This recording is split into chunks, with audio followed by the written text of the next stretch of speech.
हे सर्व कार्य मन या घटकामार्फत चालते. मग असा संकल्प उत्पन्न होतो, त्याला लगेच दुसरा पर्याय म्हणजे विकल्प तयार होतो.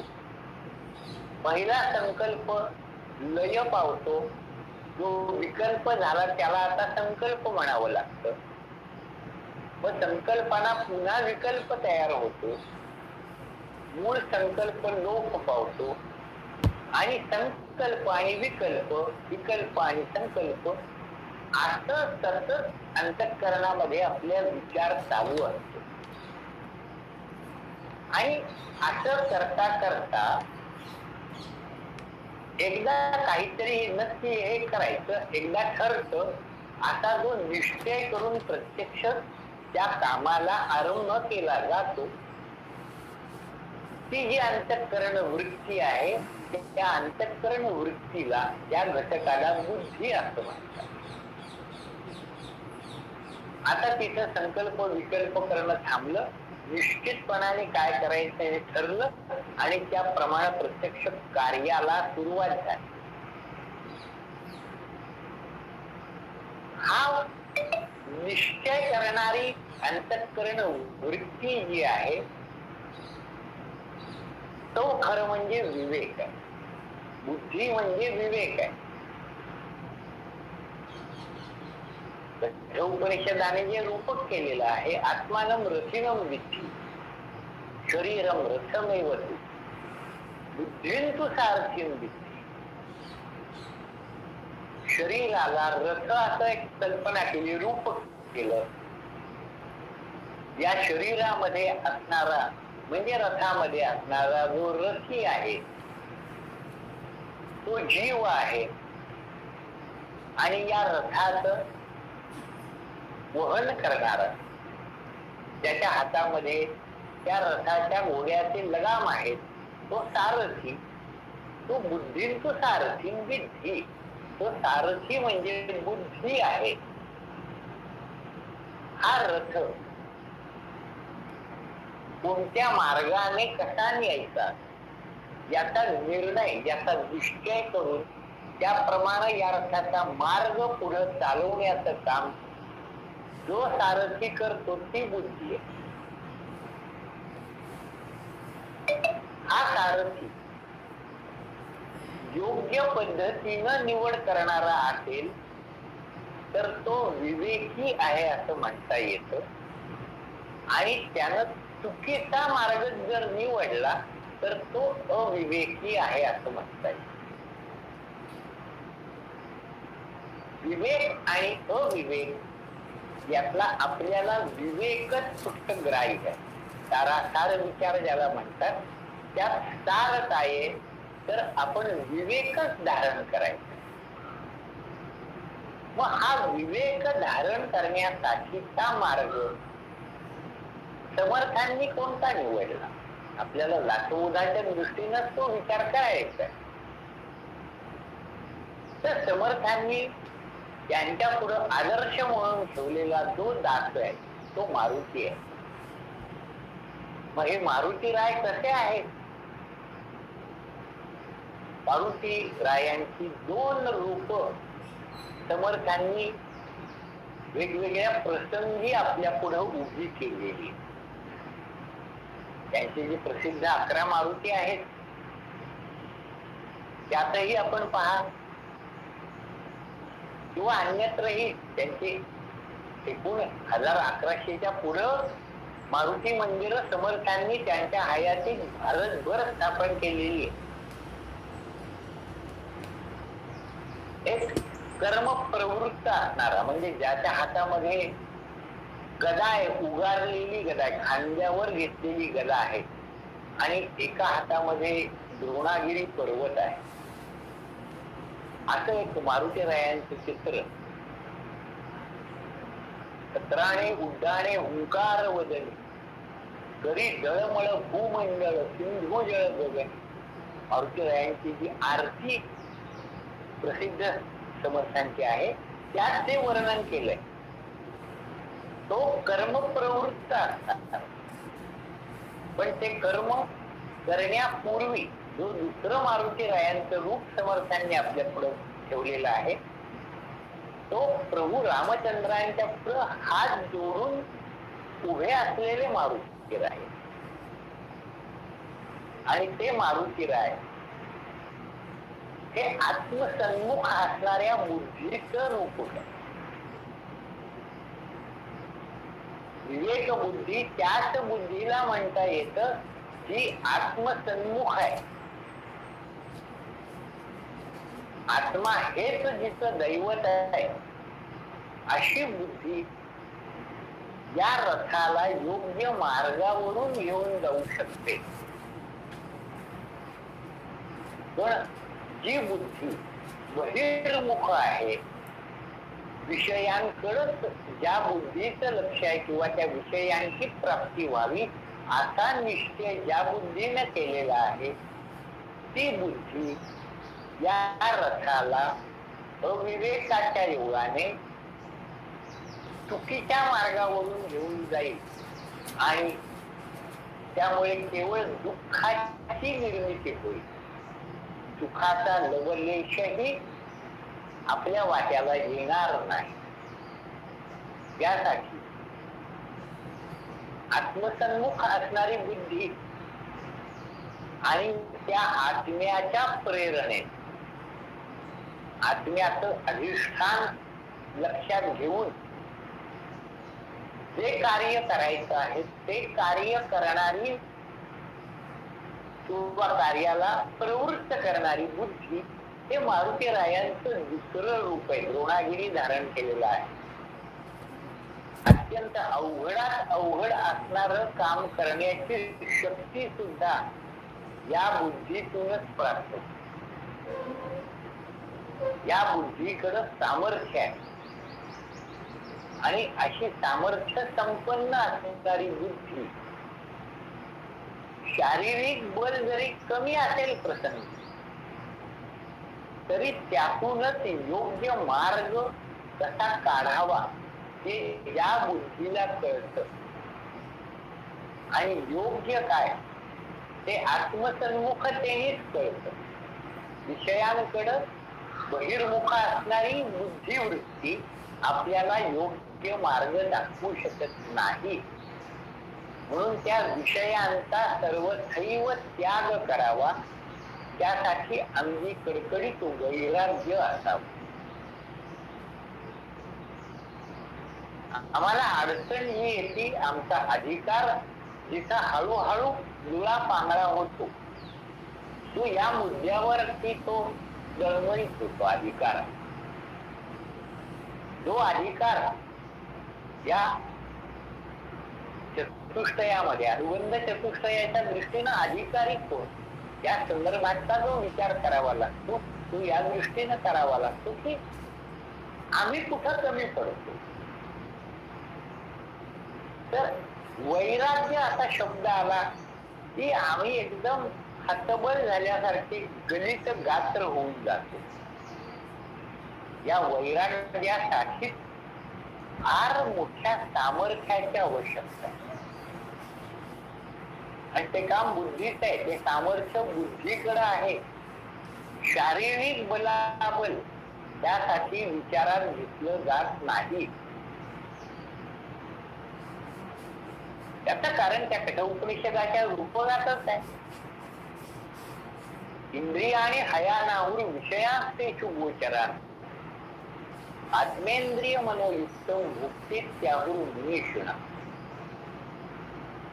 मुनीषिणा हा म्हणजे मुनी जे चिंतन करतात ते याचा निवाडा करतात. काय निवाडा करतात?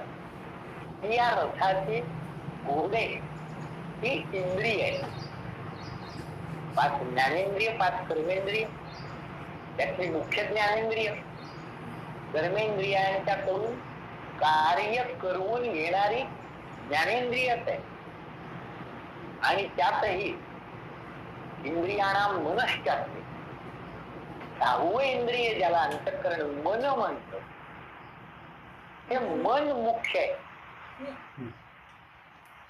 आणि या मनाला तो मन या रथामध्ये कोणता भाग आहे? तर या घोड्यांना बांधले गेलेले जे लगाम आहेत ते लगाम म्हणजे मन आहे आणि ते लगाम या बुद्धीच्या हातामध्ये, सारथ्याच्या हातामध्ये आहे. आणि हा सारथी ज्याप्रमाणे त्या दोऱ्यात खेचेल त्या तिकडे घोड्यांना जावं लागतं. ते जर का त्या सारथ्याने व्यवस्थित आवरून धरलेले नसतील लगाम, तर त्या इंद्रियांचे जे मार्ग आहेत ते विषयांतेषु गोचर, त्यांचे चालण्याचे मार्ग हे त्यांचे विषय आहे. शब्द, स्पर्श, रूप, रस, गंध हे 5 विषय 5 ज्ञानेंद्रियांसाठी आहेत. प्रत्येकाचा मार्ग स्वतंत्र आहे. रूप असा ज्या घोड्याचा मार्ग आहे त्या मार्गावरून शब्द किंवा स्पर्श किंवा रस किंवा घ्राण ही इंद्रिय त्या मार्गावरून जाऊ शकत नाही. त्यांना त्या मार्गाचं काही भान नाही. तो मार्ग अस्तित्वात आहे असंही त्यांना कळत. या इंद्रियांच्या मर्यादा आहे, पण बुद्धीला तो फरक कळतो. विवेकी बुद्धीला तो फरक कळतो. विवेकी बुद्धीनं हे ओळखून त्या घोड्यांना योग्य मार्गावरती ठेवणं आवश्यक आहे. आपण वैराग्याच्या दृष्टीनं ही भूमिका पाहतोय. हा विचार कशा करता करतोय हे मूळतः आपल्याला लक्षात असलं पाहिजे. वैराग्य कशाला म्हणायचं हे या रूपकातून सुद्धा त्यांनी स्पष्ट केलेलं की इंद्रिय जी आहेत त्यांचा चालण्याचा मार्ग हे विषयच आहे. त्यामुळे या विषयांचा भोग घेणं हे इंद्रियांना बंधनकारक असतं आणि त्या विषयाचा भोग ते इंद्रियच घेत. गंध हा विषय कानासाठी नाहीये, डोळ्यासाठी नाहीये, तो फक्त घ्राण नाकासाठी. रस हा विषय जिव्हेसाठीच आहे, तो अन्य इंद्रियांसाठी नाहीये. मग काम बिघडतं कुठं? तर या इंद्रियांचा स्वभाव हा त्या रसाची गोडी चाखणं असा असल्यामुळं ते इंद्रिय त्या रसाच्या मागं लागतं. त्याच मार्गावरून ते चालत. हे मार्ग भिन्न आहेत, ते समांतर आहेत, ते एकत्र कधीही येत नाहीत. आणि आपल्याला ज्या मुक्कामावरती जायचंय ते ठिकाण एकच आहे. ते काही वेगवेगळे स्टेशन्स नाहीये, एकच एक ठिकाण. त्याच मुक्कामावर जायचंय, स्वरूप स्थितीमध्येच आपल्याला जायचंय. हा जो जीव आहे त्याला ब्रह्मरूपच व्हायचं. त्या दृष्टीनंच हा रथ तिकडं जायला पाहिजे. ही बुद्धिवृत्ती आत्मसन्मुख असेल तर बुद्धीला हा विवेक कळेल आणि ही बुद्धिवृत्ती या इंद्रियांना याच विषयाच्या मार्गावरून योग्य मुक्कामापर्यंत घेऊन जाईल. यातून एक गोष्ट लक्षात प्रामुख्याने ठेवायची की विषयांचे जे भोग आपल्या वाट्याला आलेले आहेत त्याचा त्याग करा असं कुठंही सांगितलेलं. त्या इंद्रियांचा किंवा या घोड्यांचा चालण्याचा रस्ता ते विषयच आहेत. फक्त त्या विषयामध्येच रमून एखादा घोडा रूप या विषयाच्या मार्गावरून जाणारा जो आहे तो त्या मार्गावरून भरधाव धावत सुटला आणि रसाची अभिलाषा असणारा किंवा रस हा ज्याचा विषय आहे ते इंद्रिय कुठेतरी माग राहील. याचा अर्थ या घोड्यांचा रथाला चालवण्याचा जो बॅलन्स असायला पाहिजे तो बिघडून जाईल. एकच एक घोडं जोरात धावत चुकलं आणि बाकीची घोडी मागं राहिली किंवा ती आणखीन त्यांच्या वेगवेगळ्या दिशेला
आणि रथाचा तोल इथं बिघडतो.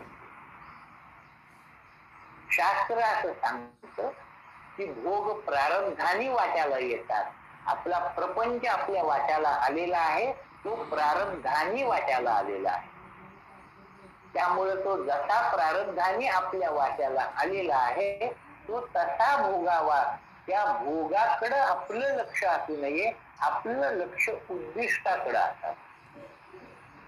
ग्रंथाचं जे फल प्रयोजन म्हणून सांगितलंय, अधिकारी खरा अधिकारी कोण की त्याचं लक्ष त्याच फलावरती, त्याच उद्दिष्टावरती आहे.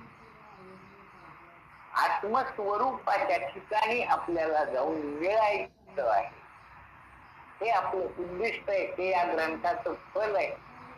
निर्गुण ब्रह्म ते निश्चळ अंतरी बिंबले.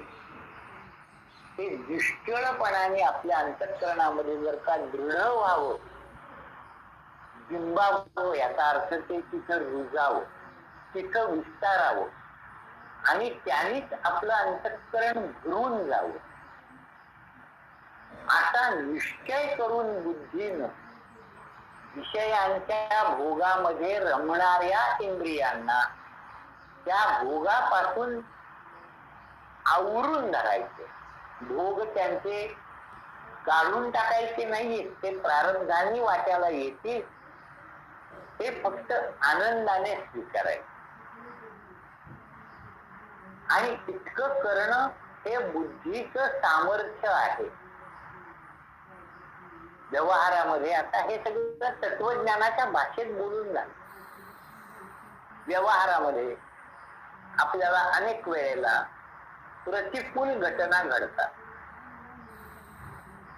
मुलं परीक्षेत नापास होतात, आपल्याला आर्थिक नुकसान होतं, आपल्या प्रिय व्यक्तीचा अंत होतो. अनिवार्यपणाने अशा घटना घडतात.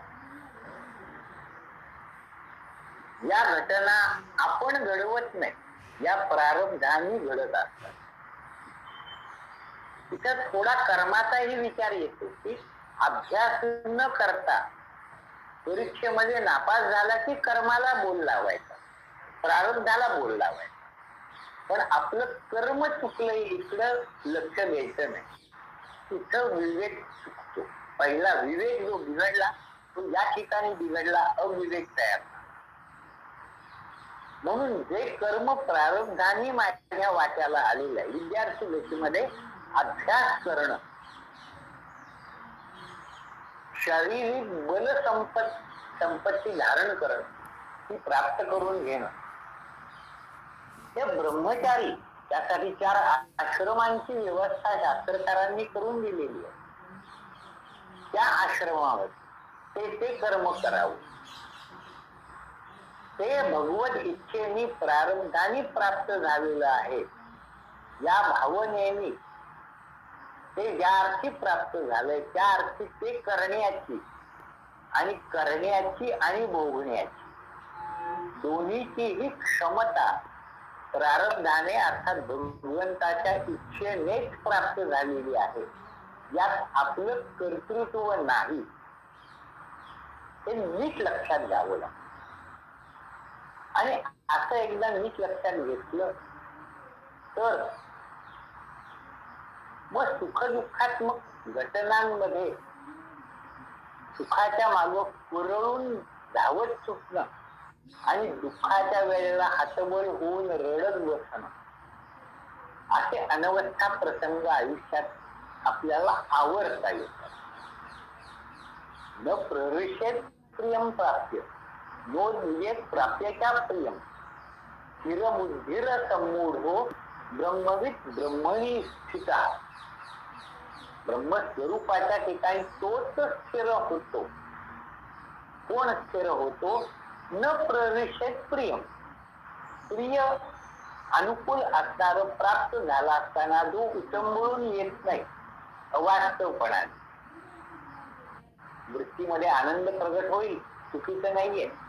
अनुकूल आपल्याला असणारा लाभ झाला असताना आपली अंतःकरण वृत्ती आनंदी होईल, परंतु उचंबळून येणं आणि त्या उचंबळण्यामध्ये इतर सर्वात भान हरपून जाणं हा जो आपला अतिरेक होतो, तिथं विवेक बुद्धी आपली कमी पडत. अनुकूल भोग आपल्याला वाटला तरी तो भोग आहे. आणि शास्त्र असं सांगतं की कोणताही भोग आपल्याला नको, या भोगातूनच आपल्याला सुटायचं आहे, प्रारब्धातून आपल्याला मुक्त व्हायचं आहे. आणि त्यासाठीच हा साधन मार्ग आहे. ग्रंथाचा जो अधिकारी आहे त्या अधिकारी व्यक्तीला हे सर्व भान असणं आवश्यक आहे. त्याचा विवेक या बाबतीत जागरूक असला पाहिजे. तोच या ग्रंथाचा अधिकारी ठरू शकतो. आणि त्याच अधिकारी व्यक्तीला या ग्रंथाने जे फल सांगितलेलं आहे ते फल प्राप्त होतं. हा फल आणि अधिकारी यांचा संबंध आहे. अनुबंध चतुष्टय आपण पाहतोय. अधिकारी, विषय, संबंध आणि फल हे संबंध कसे? ग्रंथाचा विषय काय, तो विषय कुणासाठी आहे? या ग्रंथामध्ये प्रतिपाद्य विषय जो आहे तो या अधिकारी व्यक्तीसाठी आहे. तो अधिकारी कसा असला पाहिजे त्या दृष्टीनं त्याचा विवेक जागरूक असणं आवश्यक आहे. असा विचार आपण जो आता केला त्याचं वैराग्य व्यवस्थित कडकडीत असलं पाहिजे. कडकडीत वैराग्य म्हणजे दाढी जटा वाढवणं आणि भगवी कपनी किंवा लंगोटी घालून जोडी हातात घेऊन फिरणं याला कडकडीत वैराग्य म्हणत नाही. विषयांची प्राप्ती अनुकूल झाली असताना उचंबळून न येता आणि प्रतिकूल विषयांची प्राप्ती झाली असताना उद्विग्न न होता तिथंही संयम बाळगून जो मनुष्य आपलं आचरण करेल त्याचं वर्णन भगवंतांनी या श्लोकात केलेलं आहे. न प्रविशेत प्रियम प्राप्य नो द्विजेत प्राप्येचा अप्रियम स्थिरबुद्धी. ही स्थिरबुद्धी ही विवेकाने प्राप्त होते. असंमूढ म्हणजे त्याच्या मनामध्ये संशय शिल्लक नाहीये. असाच अधिकारी तो ब्रह्मणी स्थितीला प्राप्त होतो, ब्राह्मी स्थितीला प्राप्त होतो. ज्यांनी ब्रह्माला जाणलं तोच ब्रह्मस्थितीला प्राप्त होतो. तिथं ज्ञानाचा विचार, जाणणे हा ज्ञानाचा प्रांत आहे. त्या ठिकाणी सुरुवात आपल्या बुद्धिवृत्तीपासूनच होते, परंतु हे अंतःकरण जड आहे. या बुद्धीनं जड वस्तूंचाच विचार करून जर फक्त विवेक केला तर तो योग्य पूर्ण विवेक ठरत नाही. त्यासाठी या बुद्धीला आत्म शोध घेण्याचा विचार, स्वरूपाचा शोध घेण्याचा विचार मुख्यत्वाने करण्याची सवय करून घ्यावी लागते. अशी सवय जो करून घेतो तो अधिकारी. त्यासाठी त्याने काय करावं, कसं साधन करावं, यासाठी पुन्हा 4 प्रकार आहेत. हे सगळं 4 आणि 3चं गणित आहे. फार नाहीये. 4 म्हणजे काय, 3 म्हणजे काय, 5 म्हणजे काय. आपल्या एका हाताच्या बोटावरती सगळा खेळ आहे. परंतु आपलं गणित जर का कच्चा असेल तर इतका साधा सोपा खेळही आपल्याला अवघड वाटतो. या अधिकारी व्यक्तीसाठी 4 घटक ठेवले. त्यातला आपण 2चा विचार थोडा आता केला. विवेक, वैराग्य, समाधी, षट आणि मुमुक्षु. यांनी संपन्न असणारा तो अधिकारी असतो. तो या ग्रंथाच्या फलाचा अधिकारी आहे. या ग्रंथाचा विषय जो प्रतिपाद्य विषय आहे त्याचं यथार्थ ज्ञान त्याच अधिकारी पुरुषाला होऊ शकतं ज्यांनी साधन चतुष्टयाचा अभ्यास व्यवस्थित केलेला.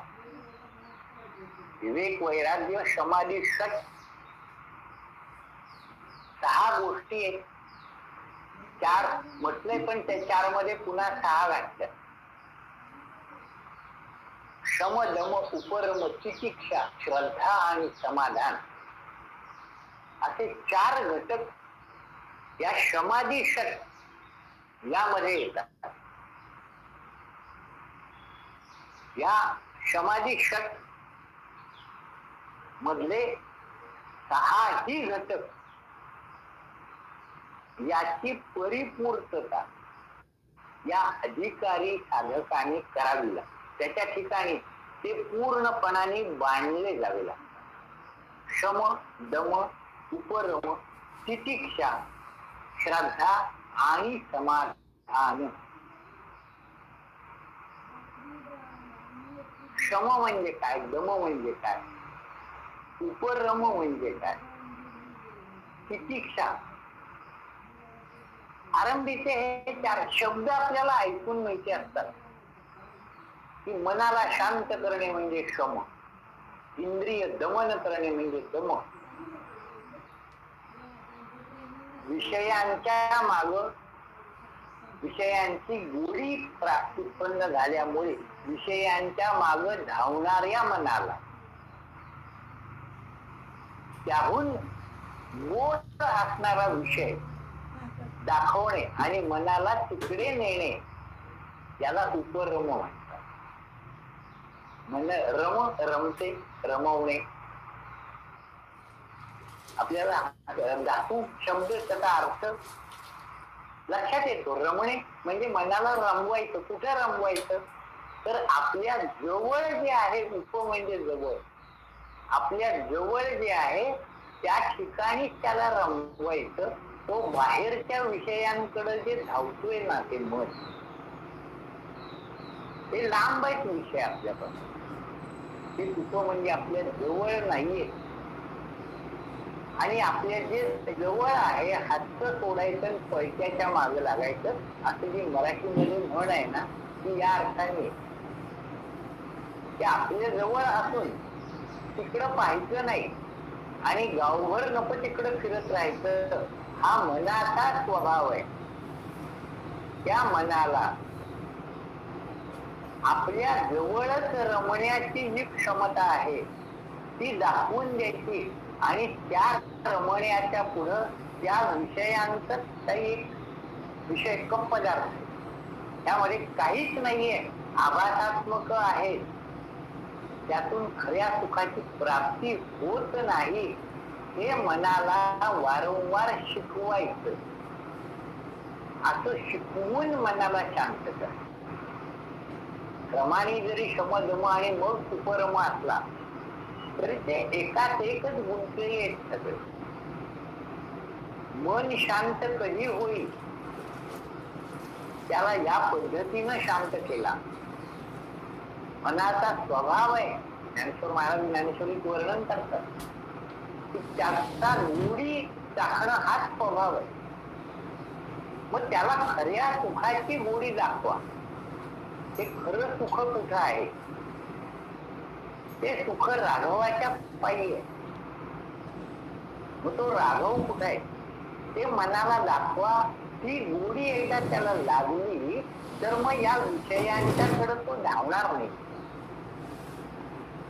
पण तो उपरम या मनाला तिथं रमवणे यासाठी या दृष्टीनं त्या मनाला शांत करायचं. इंद्रिय दमन करायचे, त्यांना जबरदस्तीनं बांधून ठेवता येत नाही.